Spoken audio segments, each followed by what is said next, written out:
हाँ जी, नमस्कार आप सभी का स्वागत है अपने इस YouTube चैनल एड्यूरोही पर। मैं आपका अपना विजय भारत आप सभी का स्वागत करता हूं। जैसे कि आपको पता है, हम डेली करंट अफेयर्स एनालिसिस किया करते हैं विद MCQs। इसी के साथ में हम एक सीरीज चलाया करते हैं आज का इतिहास, इंग्लिश में कहें तो टुडे इन हिस्ट्री, यानी कि आज के दिन इतिहास में क्या घटित हुआ था, उनमें से कुछ महत्वपूर्ण घटनाएं हम कवर करते हैं और मल्टीपल चॉइस क्वेश्चन भी आपसे पूछते हैं। हमारी ये जो कक्षा है वो सुबह 6 बजे प्रीमियर लगाई जाती है अपने इस YouTube चैनल एड्यूरोही ऑफिशियल पर। आप सभी का 5 जून के दिन स्वागत है इस सुप्रभात सीरीज में। आपको इस कक्षा की PDF टेलीग्राम चैनल पे मिल जाएगी।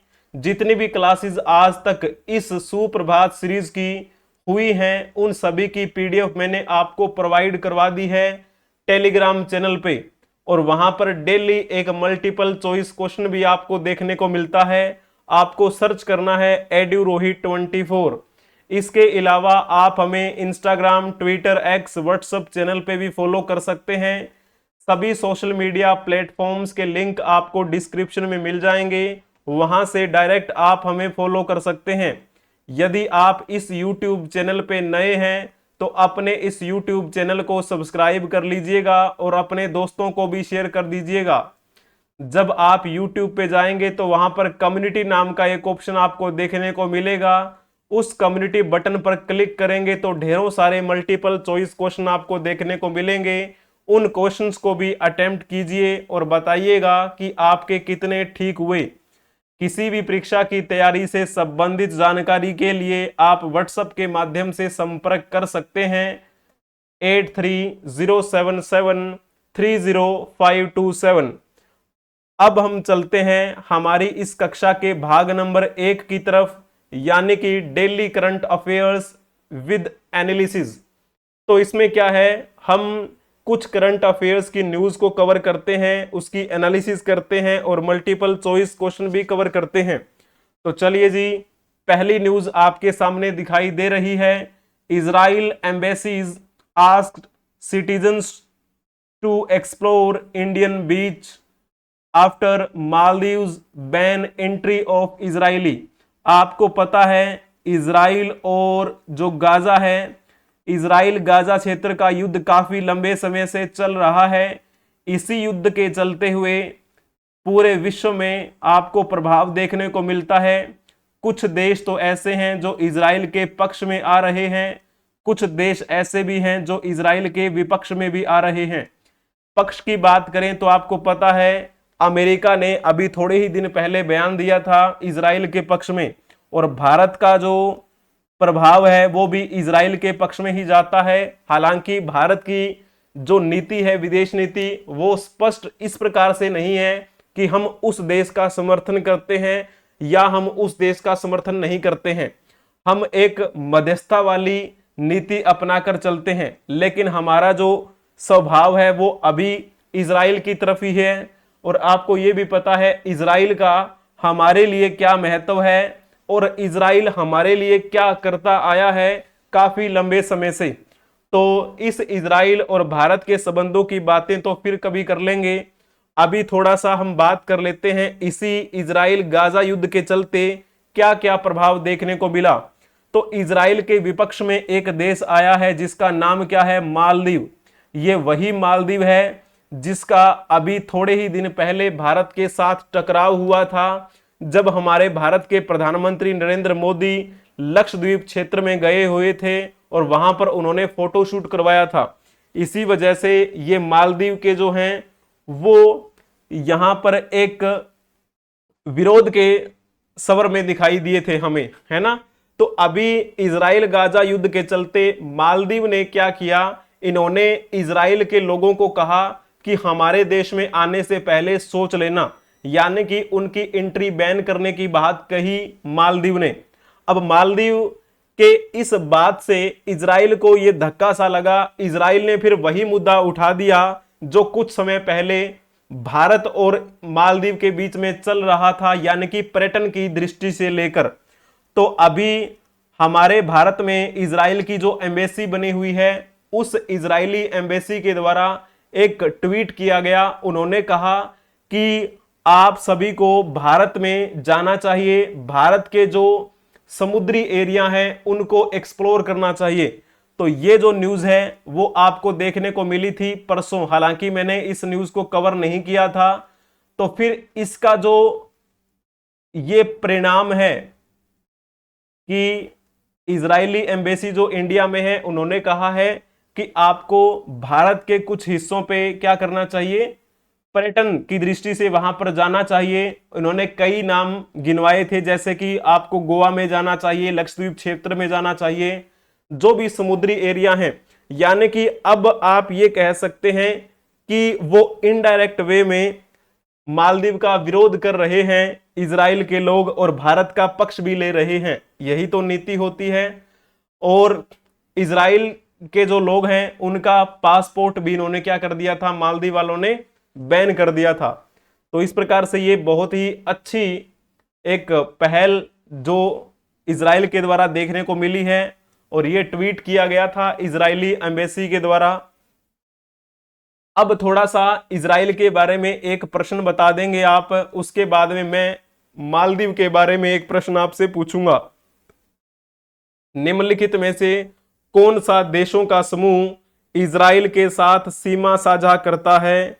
जल्दी से बताने का प्रयास करेंगे। बहुत ही प्यारा सा क्वेश्चन है ये। क्वेश्चन आपका यूपीएससी और पीसीएस लेवल का ये क्वेश्चन है, जल्दी से बताएंगे। इजराइल के साथ सीमा साझा करने वाले जो क्षेत्र हैं वो कौन कौन से हैं? जिन्होंने इसमें लिखा होगा ना लेबनान, सीरिया, जॉर्डन और मिस्र, उनका बिल्कुल ठीक रहेगा। बहुत ही बढ़िया, अति उत्तम। बी ऑप्शन ठीक करना है आप सभी को। यहां पर ये मैप आप देख पा रहे होंगे, ये रहा इजराइल। इस इजराइल को थोड़ा सा अगर हम क्लीन करके देखें तो ये आपका इजराइल क्षेत्र है। और इजराइल के जब आप इसको डायरेक्शन के अनुसार से बना के देखेंगे एक बार ऐसे, तो ये आपकी कौन सी डायरेक्शन है? ये आपकी पूर्व हुई, और ये आपकी पश्चिमी, ये उत्तरी और दक्षिणी। जब आप इसके दक्षिण पश्चिम में जाएंगे तो यहां पर आपको देखने को मिलेगा मिस्र देश, और जब आप इसके पूर्व में जाएंगे तो वहां पर क्या है, जॉर्डन, ये रहा जॉर्डन।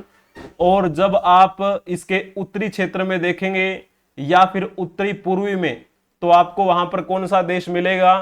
तो इसमें लिखा हुआ है सीरिया, ठीक है ना। और इसके बिल्कुल उत्तर में ये रहा लेबनान, और पश्चिम में यहां पर कौन सा है, भूमध्य सागर है। तो इस प्रकार आपको ये बिंदु ध्यान में रखने हैं। इनसे संबंधित बहुत ही अच्छी बात है, जिन्होंने बी ऑप्शन टिक किया होगा, लेबनान, सीरिया, जॉर्डन और मिस्र, बहुत बढ़िया। अब हम जब बात कर रहे होते हैं इसी इजराइल के बारे में, इस इजराइल की राजधानी क्या है? यरूशलेम, या फिर कई बार आपको पढ़ने को मिलेगा जेरूसलम, ठीक है ना। और ये जो इजराइल है वो संयुक्त राष्ट्र का सदस्य भी है, यानी कि इसने यूएन की सदस्यता कब ग्रहण की थी? तो ये बात है 11 मई 1949 की, जब इजराइल यूएन का सदस्य बना था, ठीक है। और ये रहा इजराइल का राष्ट्रीय ध्वज। अभी इजराइल और किसकी बात चल रही थी? मालदीव की। अभी चलो मालदीव के बारे में एक क्वेश्चन कर लेते हैं। द्वीपीय राष्ट्र है ये मालदीव। जब आपसे पूछा जाता है कि ये कहां पर स्थित है, तो जल्दी से बताने का प्रयास करेंगे कौन से महासागर में स्थित है ये मालदीव, जल्दी से बताएंगे। और जिन्होंने लिखा होगा ना हिंद महासागर, उनका बिल्कुल ठीक रहेगा। इस मालदीव की राजधानी की बात की जाए तो इसकी राजधानी क्या है? माले। और ये जो माले है ना, वहां की राजधानी, यहां पर इस मालदीव देश की सबसे बड़ी आबादी रहती है, यानी कि आबादी की दृष्टि से देखा जाए तो माले सबसे बड़ा क्षेत्र है उस मालदीव का। और लगभग अगर हम इसके फैलाव की बात करें तो इसका फैलाव लगभग 90,000 वर्ग किलोमीटर में ये फैला हुआ है। अगर हम सभी द्वीपों को मिला लिया जाए, सभी द्वीपों का भूमि क्षेत्र कितना बनता है? 90,000 वर्ग किलोमीटर बनता है। और यदि हम केवल भूमि क्षेत्र सॉरी, इसमें आप कहेंगे प्लस में समुद्री एरिया भी आप इसमें करेंगे, समुद्री एरिया, तब बनता है ये 90,000। और सिंपली अगर आपसे ये कहा जाए तो इस मालदीव का भूमि क्षेत्र कितना है, लैंड एरिया ऑफ मालदीव्स, तो सिंपल 298 वर्ग किलोमीटर में फैला हुआ है ये, ठीक है ना। तो इस प्रकार आपको ये बिंदु ध्यान में रखनी है। कभी ये भी बुद्धिज्म का एक केंद्र हुआ करता था 12वीं शताब्दी के आसपास में, यहां पर भी इस्लाम की पहुंच हुई। 16वीं शताब्दी के आसपास में यहां पर यूरोपीय कंपनियां आ पहुंची और इस क्षेत्र को यूरोपीय कंपनियों ने अपना औपनिवेशिक केंद्र बना लिया और फिर उसके बाद में ये ब्रिटेन के संरक्षण में रहा। 1965 के आसपास बताया जाता है कि ये आजाद हुआ।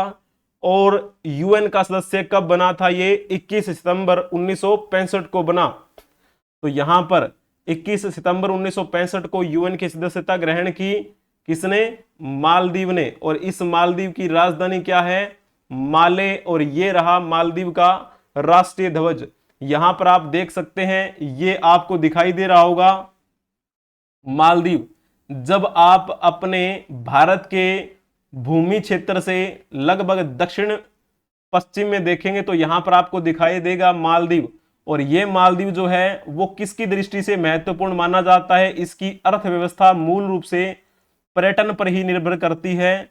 तो अभी इजराइल ने भी यही मुद्दा छेड़ दिया है कि पर्यटन के लिए आपको भारत में जाना चाहिए। भारत में बहुत अच्छी अच्छी जगहें हैं, जैसे कि लक्षद्वीप हुआ और मैंगलोर का क्षेत्र, गोवा का क्षेत्र हुआ, वहां पर जाना चाहिए, ऐसा कहा है इजराइल ने, इजराइल की एम्बेसी ने, यानी कि जो भारत में अभी केंद्रित है।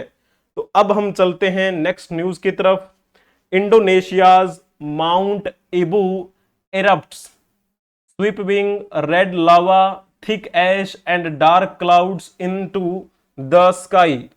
अभी ये इंडोनेशिया से एक न्यूज आई है, इंडोनेशिया के माउंट आबू में एक विस्फोट हुआ है जिससे आसमान में लाल लावा, मोटी राख और काले बादल छाए हुए हैं। The eruption swept thick ash toward the volcano's west and north west sides, said Mohammad Wafid, chief of Indonesia geology agency.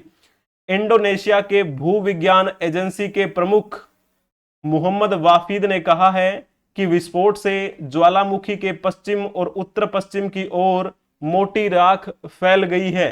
Indonesia के माउंट आबू में 4 जून को ये 2 मिनट का विस्फोट देखने को मिला और लगभग 5000 मीटर की ये ऊंचाई है, ठीक है ना। इतनी ऊंचाई पर ये हमें आसमान में एक धुएं के गुबार देखने को मिले। तो ये एक न्यूज थी। चलो, ये किसकी बात हो रही है, माउंट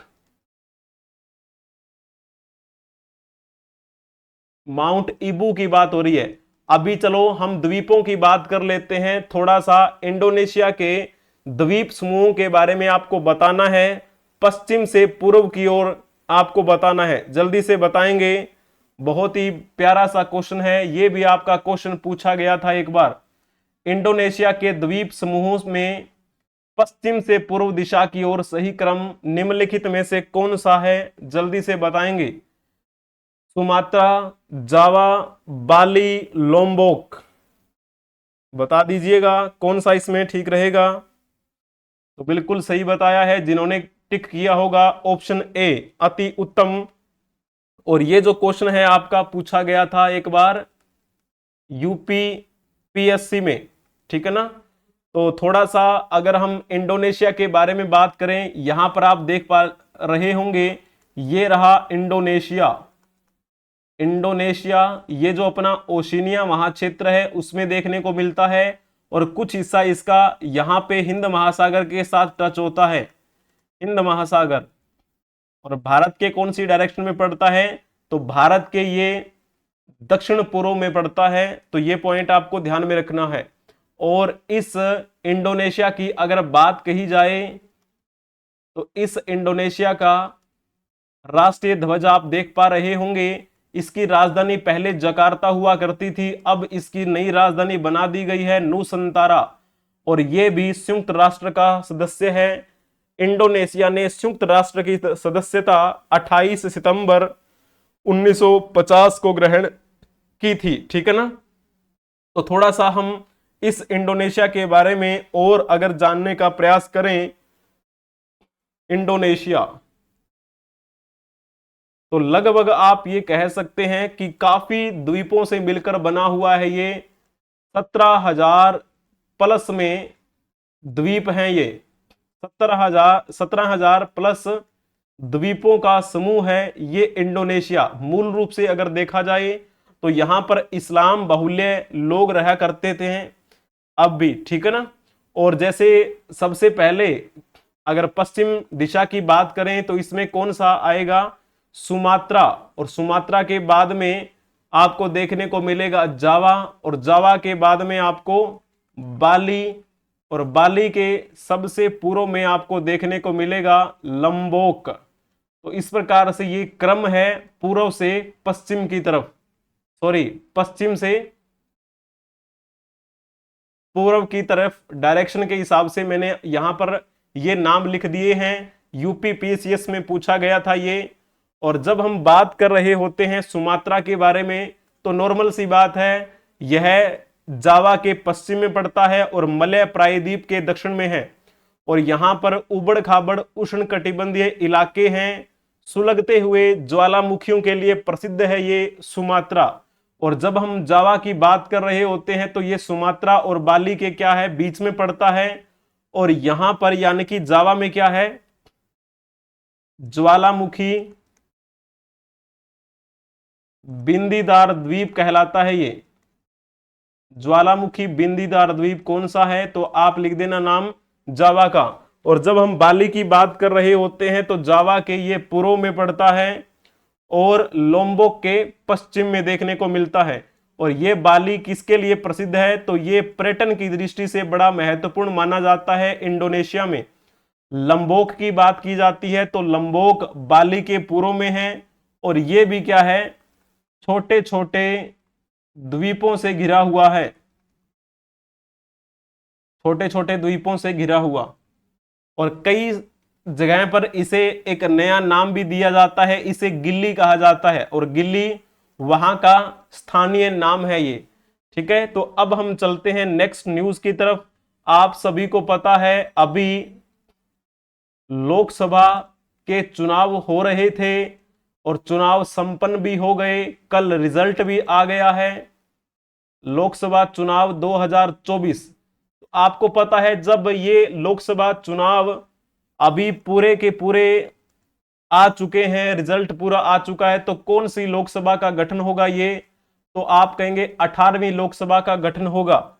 और जब इस लोकसभा चुनाव की बात कर रहे होते हैं तो सभी पार्टियों ने अपनी अपनी तरफ से भरसक प्रयास किया। और प्रधानमंत्री नरेंद्र मोदी जो हर बार वाराणसी सीट से जीतते आए हैं लोकसभा का ये चुनाव, तो अब इन्होंने तीसरी बार वाराणसी क्षेत्र से ये चुनाव जीत लिया है। यानी कि वाराणसी क्षेत्र में जीत की इन्होंने क्या लगा दी है, हैट्रिक लगा दी है, जीत की हैट्रिक। ठीक है ना। वाराणसी में विक्ट्री मार्जिन लोवेस्ट रहा एज कंपेयर टू 2014 2019। तो इन्होंने 2014 में भी वाराणसी से इलेक्शन जीता, 2019 में भी जीता था और 2024 के ये जो चुनाव हुए हैं उसमें भी जीत हासिल कर ली है। 3 बार लगातार वाराणसी क्षेत्र से इन्होंने जीत हासिल की है। हालांकि मार्जिन अब कम देखने को मिला है और ये विक्ट्री मार्जिन जो है वो कितने का है, 1,52,517 वोटों का है। प्रधानमंत्री नरेंद्र मोदी वाराणसी सीट से जीत चुके हैं तीसरी बार और इन्होंने कांग्रेस के कैंडिडेट अजय रॉय को हराया है वहां पर। अभी ये देखिए, ये जो एक स्टेडियम बना हुआ है नरेंद्र मोदी स्टेडियम, वहां पर कुछ बीजेपी के कार्यकर्ताओं ने एक जश्न मनाया था कि उस क्षेत्र से जो प्रधानमंत्री नरेंद्र मोदी हैं वो जीत गए हैं। जब आपसे ये पूछा जाए लोकसभा चुनाव 2024 में रिक्त स्थान सीट पर नरेंद्र मोदी ने जीत हासिल की है, तो आप लिख देना वाराणसी का नाम। और जब हम रायबरेली की बात कर रहे होते हैं तो रायबरेली से जीत हासिल किसने की है, राहुल गांधी। और एक सीट और कौन सी है राहुल गांधी से संबंधित, तो नाम आता है वायनाड का, वायनाड। और जब हम बात कर रहे होते हैं गांधीनगर, और ये गांधीनगर कहां पे है, तो ये गांधीनगर है गुजरात में। गुजरात की गांधीनगर सीट पर किसने जीत हासिल की है, तो अमित शाह। अब तक हमारे ये क्या थे, गृह मंत्री थे। उसके बाद अब देखते हैं क्या क्या परिवर्तन देखने को मिलेगा, कौन सा चेहरा क्या परिवर्तन लाने वाला है। और बहरामपुर की बात कर रहे हो, तो ये बहरामपुर कहां पे है, ये तो पश्चिम बंगाल में पड़ता है।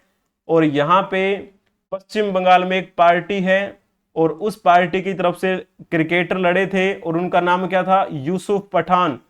यूसुफ पठान ने जीत हासिल कर ली है इस बहरामपुर सीट से। तो ये पॉइंट आपका कवर हुआ। ये हमारी कक्षा का पहला भाग यहां पर समाप्त होता है। इसकी पीडीएफ आपको टेलीग्राम चैनल पे मिल जाएगी। एक क्वेश्चन भी आपको डेली मिलता ही है, उसके बारे में आपको चिंता नहीं करनी। अगर आपको इस कक्षा का पहला भाग पसंद आया है तो वीडियो को लाइक कर देंगे, चैनल को सब्सक्राइब कर लेंगे यदि आप नए हैं तो, और अपने दोस्तों को भी जरूर शेयर करेंगे। तो ये पॉइंट आपको ध्यान में रखने हैं सभी। अब हम चलते हैं हमारी इस कक्षा के भाग नंबर 2 की तरफ, यानी कि today in history with MCQs. तो आज के दिन क्या महत्वपूर्ण है उसी के बारे में हम बातें कवर करने वाले हैं। तो चलिए जी, आज के दिन क्या खास है। आज है 5 जून। तो 5 जून को पूरे विश्व स्तर पर एक दिवस मनाया जाता है जिसे हम विश्व पर्यावरण दिवस कहते हैं। और इस विश्व पर्यावरण दिवस की अगर बात की जाए तो इसकी शुरुआत कब की गई थी, ये दिवस कब से शुरू हुआ था मनाना, यानी कि 1972 में पहली बार विश्व पर्यावरण दिवस मनाया गया था। पूरे विश्व में एक पर्यावरण के प्रति सकारात्मक जागरूकता लाने के लिए संयुक्त राष्ट्र के द्वारा ये पहल शुरू की गई थी। संयुक्त राष्ट्र जिसे हम क्या बोल देते हैं, यूएन बोल देते हैं। तो इस यूएन के द्वारा 1972 में ये पहल शुरू की गई थी कि हम विश्व स्तर पे पर्यावरण दिवस मनाएंगे ताकि एक नई क्या हो सके, एक ऊर्जा का संचार हो सके, पर्यावरण की गुणवत्ता का संरक्षण कैसे हो, और पर्यावरण के प्रति एक बेहतरीन लोगों की सोच बने। तो वो सब चीजें जो हैं वो ही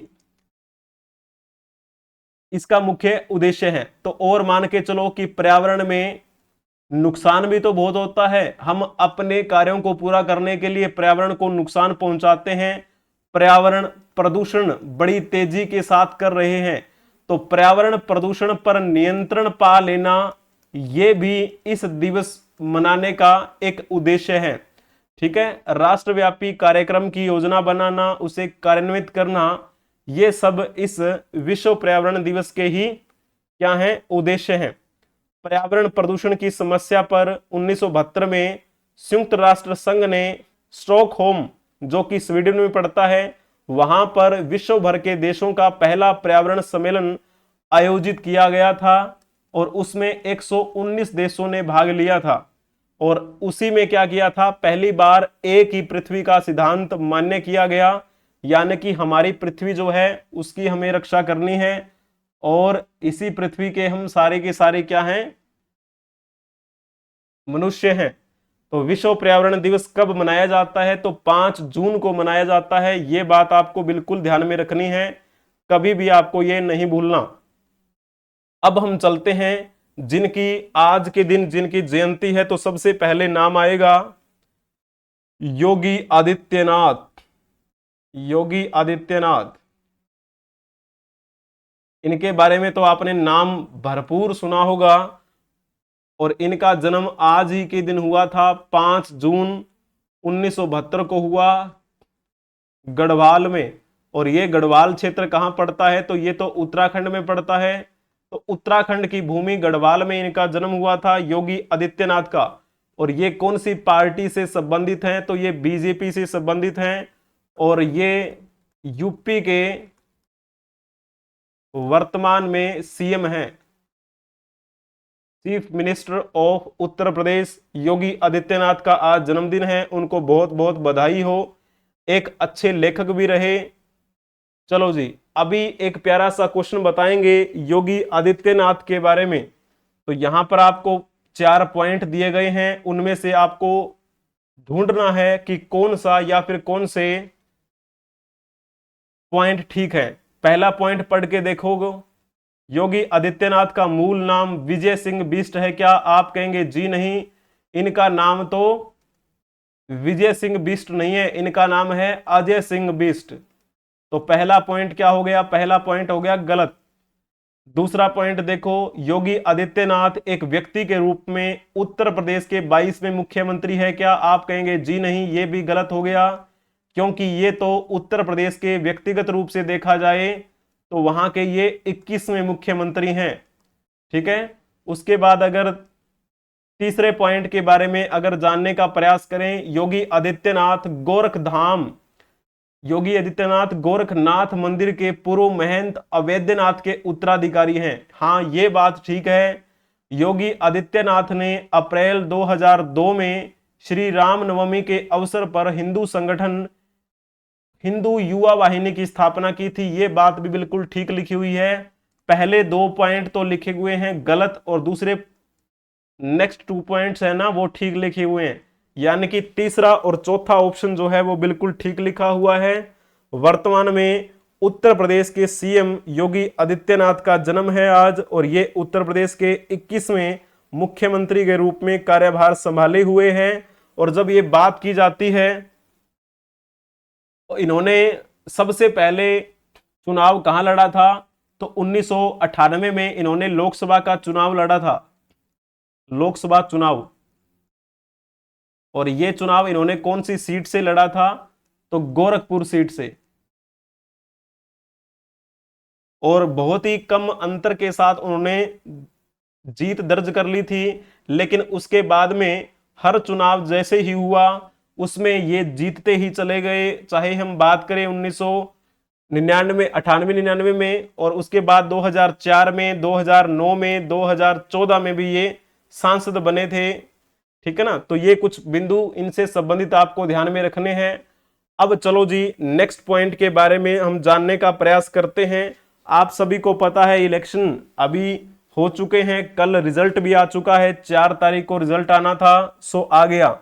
तो अभी क्या क्या नए चेहरे हमें देखने को मिलेंगे, कैबिनेट में कौन जगह ले पाएगा, है ना, तो सब चीजें हमें देखनी है। अब चलते हैं हम इनके बारे में जानने के लिए। इनका नाम क्या है? एन.एम. जोशी। एन.एम. जोशी का जन्म कब हुआ था? आज ही के दिन हुआ था, 5 जून 1879 को, और इनकी मृत्यु 30 मई 1955 को हुई थी। किस वजह से जाने जाते हैं ये एक क्रांतिकारी विचारक थे और एक अच्छे दार्शनिक भी थे। विचारक, दार्शनिक। आपने भारत में नाम सुना होगा ट्रेड यूनियन का। ट्रेड यूनियन आंदोलन के जन्मदाता माने जाते हैं ये। ट्रेड यूनियन आंदोलन के जन्मदाता कौन माने जाते हैं? तो एन.एम. जोशी। ठीक है। इनका पूरा नाम अगर लिखा जाए तो क्या आता है? एन से होता है नारायण, एम से मल्हार, और जोशी, नारायण मल्हार जोशी इनका पूरा नाम है। ठीक है ना। और कहा जाता है कि 1920 में अखिल भारतीय ट्रेड यूनियन कांग्रेस की स्थापना इन्होंने की थी, और 1920 से लेकर 1929 तक इसके सचिव के रूप में भी इन्होंने कार्य किया था। ठीक है। और जैसे इनके द्वारा एक पार्टी की शुरुआत की गई थी जिसे हम कहते हैं social service league. Social service league की स्थापना किसने की? तो नाम लिख देना आप, नारायण मल्हार जोशी का। और अभी एक प्यारा सा क्वेश्चन आपको बताना है। सूची 1 को सूची 2 से सुमिलित करते हुए बताएं कि कौन सा इसमें से पॉइंट आपका ठीक रहेगा। जल्दी से बताने का प्रयास करना है। सोशल सर्विस लीग की स्थापना नारायण मल्हार जोशी ने 1911 में की थी। ठीक है ना, ये पॉइंट आपको ध्यान में रखना है। तो यहां पर आप लिख भी सकते हैं नारायण मल्हार जोशी। उसके बाद में जब हम बात कर रहे होते हैं next, servants of India society की स्थापना कब की गई थी, तो ये बात है 1905 की। कौन करने वाले थे, तो नाम आता है गोपाल कृष्ण गोखले। गोपाल कृष्ण गोखले से संबंधित दो बातें आपको ध्यान में रखनी है। 1905 में इन्होंने भारतीय राष्ट्रीय कांग्रेस के बनारस अधिवेशन में अध्यक्षता की थी, और दूसरा काम इन्होंने किया 1905 में सर्वेंट्स ऑफ इंडिया सोसाइटी की स्थापना। गदर पार्टी की स्थापना कब की गई थी, तो 1913 में की गई थी। किसके नेतृत्व में, तो लाला हरदयाल का नाम आता है। लाला हरदयाल, सोन सिंह भाखड़ा, ये सभी सम्मिलित थे जब गदर पार्टी की स्थापना हुई थी 1913 में। और ये गदर पार्टी की स्थापना कहां पे हुई थी, तो गदर पार्टी की स्थापना संयुक्त राज्य अमेरिका के सैन फ्रांसिस्को में हुई थी। ठीक है, तो ये पॉइंट आपको ध्यान में रखना है। बहुत बढ़िया। देव समाज की स्थापना की बात की जाती है, तो देव समाज की स्थापना 1887 में हुई थी। तो किसका नाम आता है, तो नाम आता है शिव नारायण अग्निहोत्री। आपको नाम से ही पता चल रहा होगा, देव, देव यानी कि भगवान शिव। देव समाज की स्थापना किसने की, शिव नारायण अग्निहोत्री ने। तो इस प्रकार आपको सुमिलित कर देना है A4 B2 C1 D3, यानी जिन्होंने ऑप्शन टिक किया होगा बी, उनका बिल्कुल ठीक रहेगा। बहुत ही बढ़िया बताया है आप सभी ने। अब हम चलते हैं आज के दिन जिनकी पुण्य तिथि है उनके बारे में जानने के लिए। ये चेहरा भी आपने कभी कभार देखा होगा, कभी बुक्स पढ़ी होंगी। तो इनका नाम क्या है, इनका नाम है कुबेरनाथ रॉय। इनकी पुण्यतिथि है, आज ही के दिन इनकी मृत्यु हुई थी। इनका जन्म 26 मार्च 1933 को हुआ था और इनकी मृत्यु आज ही के दिन 1996 में हुई थी, 5 जून 1996। और इनका जन्म कहां पे हुआ, गाजीपुर उत्तर प्रदेश में इनका जन्म हुआ, और इनकी मृत्यु भी गाजीपुर उत्तर प्रदेश में हुई। और किस वजह से ये जाने जाते हैं, तो ये एक बेहतरीन लेखक हुआ करते थे, और इनको लेखन की दृष्टि से एक महत्वपूर्ण पुरस्कार भी दिया गया, मूर्ति देवी पुरस्कार दिया गया इनको 1993 में। और इस पुरस्कार से सम्मानित होने के 3 साल बाद इनकी मृत्यु हो गई थी। ये एक अच्छे लेखक भी थे, एक अच्छे निबंधकार भी थे, एक अच्छे भारतीय चिंतक भी थे, और मुख्य रूप से ललित निबंध के लिए ये जाने जाते हैं, ललित निबंध के लिए। अभी इनसे संबंधित एक क्वेश्चन आपको बताना है। कुबेरनाथ रॉय के संबंध में निम्नलिखित कथनों पर विचार कीजिए और बताइएगा कि कौन कौन से इनमें से ठीक रहेंगे। कुबेरनाथ रॉय हिंदी साहित्य की एक महत्वपूर्ण आधुनिक विधा ललित निबंध के क्षेत्र में अपने विशिष्ट योगदान के लिए जाने जाते हैं। पहला पॉइंट ठीक लिखा हुआ है। कुबेरनाथ रॉय के द्वारा रचित मुख्य रचनाएं रस अखेटक, निषाद बांसुरी, पर्ण मुकुट, मन पवन की नौका, त्रेता का वृहत्साम, कामधेनु, रामायण महातीर्थम आदि हैं। तो ये पॉइंट भी ठीक लिखा हुआ है, दोनों ही बातें ठीक लिखी हुई हैं। जिन्होंने सी पॉइंट टिक किया होगा उनका बिल्कुल ठीक रहेगा। इन्होंने अपने निबंधों में भारतीय संस्कृति और भारतीय चिंतन के विभिन्न पक्षों की पहचान और व्याख्या की है। उन्होंने अपने जीवन काल में 300 से ज्यादा निबंध लिखे, ऐसा कहा जाता है। इनकी लगभग 21 पुस्तकें प्रकाशित हुई हैं। ठीक है ना।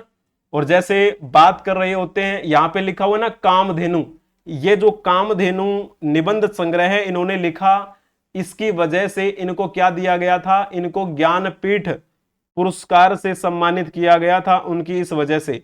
और बाद में इनकी रचनाएं भारत में ही नहीं बल्कि दुनिया के विश्वविद्यालयों के पाठ्यक्रम में सम्मिलित की गई थी। तो ये आपको बातें ध्यान में रखनी है कुबेरनाथ रॉय के संबंध में। ये आपकी इस कक्षा का दूसरा भाग भी संपन्न हुआ। इसकी पीडीएफ आपको टेलीग्राम चैनल पे मिल जाएगी। एक क्वेश्चन भी आपको डेली वहां पर मिलता ही है। और आप इसके अलावा अदर सोशल मीडिया प्लेटफॉर्म्स पे भी फॉलो कर सकते हैं हमें, जैसे कि Instagram, Twitter, WhatsApp channel etcetera. सभी सोशल मीडिया प्लेटफॉर्म्स के लिंक आपको डिस्क्रिप्शन में मिल जाएंगे। किसी भी परीक्षा की तैयारी से संबंधित जानकारी के लिए आप व्हाट्सएप के माध्यम से संपर्क कर सकते हैं 8307730527। अगर आपको इस कक्षा का दूसरा भाग भी पसंद आया है तो इसे लाइक कर देंगे, अपने दोस्तों के साथ शेयर भी कर देंगे और सब्सक्राइब कर लेंगे इस चैनल को यदि आप नए हैं तो।